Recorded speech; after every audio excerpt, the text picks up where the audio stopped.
আমার প্রিয় ও স্নেহের 2026 সালের নতুন বছরের পঞ্চম শ্রেণীর ছাত্রছাত্রী বন্ধুরা, আশা করি তোমার সবাই ভালো আছো।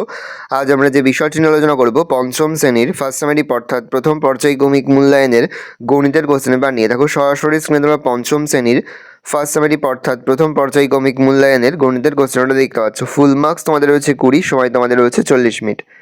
কয় দাগের লিখিত প্রশ্নগুলি নির্দেশ অনুযায়ী উত্তর দাও। প্রশ্নের মান 1 করে 1 × 5 = 5। কথায় লেখো 3047.25 3 অঙ্কের বৃহত্তম সংখ্যা কত? 0.4, 7, 2 দিয়ে গঠিত 5 অঙ্কের ক্ষুদ্রতম সংখ্যাটি লেখো। গসক পদ্ধতির পূর্ণরূপ কি? দুটি মৌলিক সংখ্যার লসাগু কত? 8 এর গুণনীয়কগুলি লেখো। 27 ও 41 এর গসাগু। 3, 7, 8, 9 ও 0 এই 5টি সংখ্যা দিয়ে 5 অঙ্কের বৃহত্তম ক্ষুদ্রতম সংখ্যা দুটি লেখো। যে কোনো 3টি প্রশ্নের মান 2 করে 2 × 3 = 6।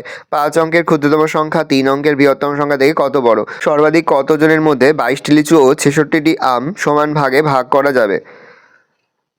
তার রয়েছে 6279 এবং 9027কে স্থানীয় মেনে বিস্তার করে যোগফল নির্ণয় করো।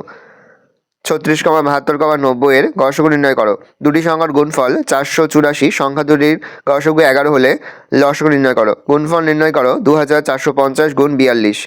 গয় থেকে যে কোনো 3টি প্রশ্নের মান 3 করে 3 × 3 = 9। পিতা ও পুত্রের বর্তমান বয়সের সমষ্টি 60 বছর। 15 বছর পর তাদের বয়সের সমষ্টি কত হবে? কমলবাবু তার 6 মাসের আয় দিয়ে 7 মাসের খরচ চালান। তার মাসিক খরচ 12,270 টাকা হলে মাসিক আয় ও মাসিক সঞ্চয় কত?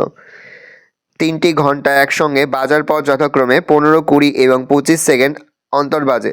কতক্ষণ পরে ঘন্টাগুলি আবার একসঙ্গে বাজবে? অমলবাবুর খরচ 50,832 টাকা এবং সঞ্চয় 21,420 টাকা। তার মাসিক আয় কত? ভাগফল নির্ণয় করো। সর্বাধিক কতজনের মধ্যে 12টি খাতা, 18টি পেন ও 24টি রং পেন্সিল সমান ভাগে ভাগ করে দেওয়া যাবে?